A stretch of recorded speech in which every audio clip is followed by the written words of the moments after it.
Pada awal film, kita akan melihat sepasang suami istri, Karen dan Jeff yang bersiap menyambut kedatangan tetangga baru yang nampaknya cukup kaya.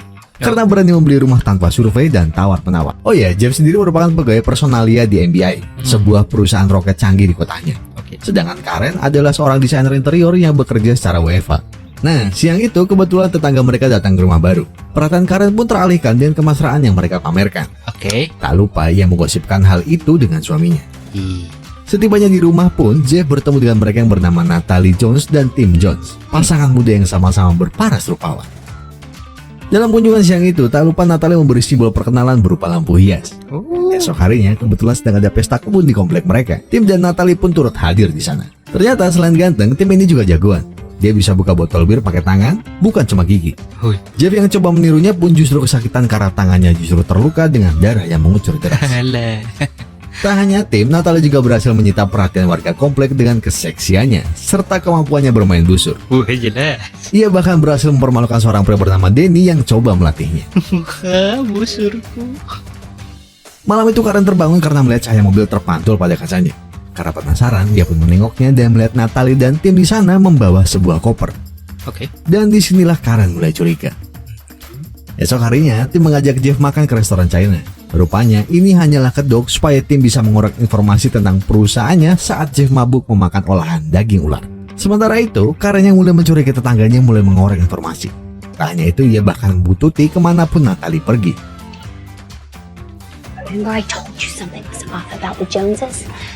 Namun ternyata siang itu Natalie tengah mencari celana dalam baru. Alhasil mau tak mau Karen pun melakukan hal yang sama dan mengikuti Natalie ke ruang ganti. Tapi sayangnya pembuntutan itu terciduk oleh Natalie yang sudah mencurigainya. Alhasil Karen harus berpura-pura bahwa ia sedang mencari lingerie baru karena mulai diprotes Jeff lantaran lingerie-nya sudah sobek-sobek.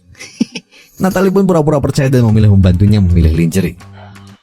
But your kids are gone, aren't they? Yeah. Like functional breast support. Amazing. Which Karen do you want to be? Malam itu Jeff tahu kalau Natalie dan Tim sedang makan di luar.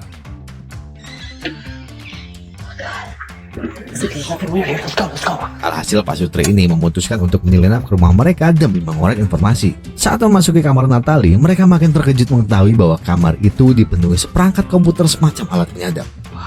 Apalagi di dalam komputer itu terdapat data-data pekerja MBI. Alhasil Jeff pun mencoba mencatat nama teman-temannya yang menjadi sasaran. Tapi ternyata ballpoint yang dipegangnya itu merupakan alat membius. Sialnya lagi, alat itu mengenai muka Karen yang langsung membuatnya pingsan.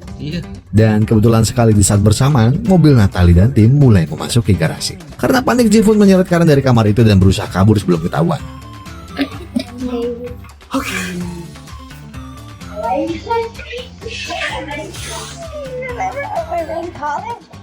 Esok harinya, Jeff langsung ngadu pada atasannya Carl mengenai Natalie dan Tim sebagai mata-mata kantornya. Tak lupa Jeff juga memberi barang bukti berupa penyadap yang ditemukannya. Dan pas perjalanan pulang dari kantor, Jeff dihadang Tim di tengah jalan. Bercerita bahwa rumahnya kebobolan dan mencurigai Jeff. Namun Jeff berpura-pura bodoh dan meninggalkannya. Esok harinya, bersama Karen, Jeff kembali menemui Carl untuk membahas tentang penyadapan. Namun tiba-tiba saja, kepala Carl terkena headshot yang langsung menewaskannya. Jeff dan Karen tentu saja panik, apalagi para sniper itu juga mengincarnya. Tapi beruntung, tiba-tiba saja Natalie dan Jeff datang untuk menyelamatkannya. Namun aksi tembak-tembakan ini belum berakhir. Mobil mereka kembali dibuntuti oleh dua orang sniper yang tadi menembak Carl.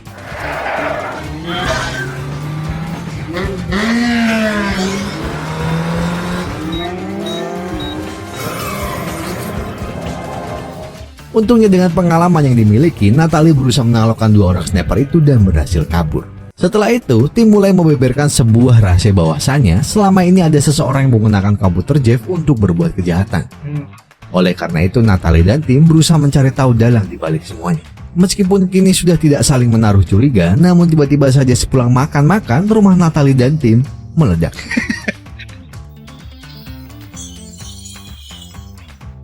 Jeff dan Karen yang mengetahui hal itu jelas langsung panik dan bersiap untuk kabur. Sayangnya di tengah persiapan itu lampu mereka tiba-tiba mati. Mereka pun berusaha kabur ke lantai 1. Namun ketika sudah berada di bawah, mereka dikejutkan dengan Natalie dan Tim yang berhasil selamat. Mereka bahkan berhasil menangkap tersangka pengeboman yang tak lain dan tak bukan adalah Pak Danny dan istrinya. Rupanya, mereka berdua merupakan penjual microchip berisi informasi rahasia untuk pedagang internasional bernama Scorpion. Kebetulan lagi saat sedang diinterogasi, si Scorpion ini menelpon Danny untuk diajak COD. Answer the phone now. Hello? Akhirnya, setelah menentukan tempat pertemuan, diputuskan bahwa Jeff dan Karen lah yang akan menemui mereka. Sementara Natalie dan tim berjaga. Tak berselang lama, Karen dan Natalie sampai ke hotel dan bertemu dengan Scorpion. Sementara tim memantau mereka. Transaksi pun berjalan cukup lancar dan singkat. Sebelum akhirnya penyamaran mereka terbongkar karena mainan yang dibawa oleh Jeff. Beruntungnya Natalie dan Jeff bergegas menemui mereka yang tengah disandra Scorpion. Hey, what do you mean there's no backup? Saat itu, Natalie memberi kode Karen untuk mengambil pisau. Dan setelah itu juga, demi mengalihkan perhatian Scorpion, ia mencipok bibir Natalie sambil melakukan transaksi pisau yang diambilnya. Karen? Setelah itu, Natalie langsung melemparkan pisau ke leher anak buah Scorpion yang langsung menembak asal-asalan. Momen ini digunakan Natalie dan tim untuk menyerang dan mulai menghabisi kawanan Scorpion satu-satu. Sementara temannya bertarung, Jeff dan Karen justru enak-enakan pelukan demi menghindari tembakan. Singkat cerita, meski berhasil mengalahkan kawanan di dalam kamar, mereka sudah terkepung kawanan Scorpion di dalam gedung. Alhasil mereka memutuskan untuk terjun melalui sebuah kaca. Jeff yang mencoba pertama kali pun harus menahan malu karena tubuhnya justru terpental dari kaca. Layaknya penyelamat, Karen mengeluarkan pisau dari lipatan gunungnya dan menembakkannya pada kaca itu. Setelah pecah, Karen, tim, dan Natalie dengan santai terjun ke bawah. Sementara itu Jeff masih tertinggal karena ternyata ia takut ketinggian. Dan barulah saat tergetak Scorpion, ia berani menyusul temannya.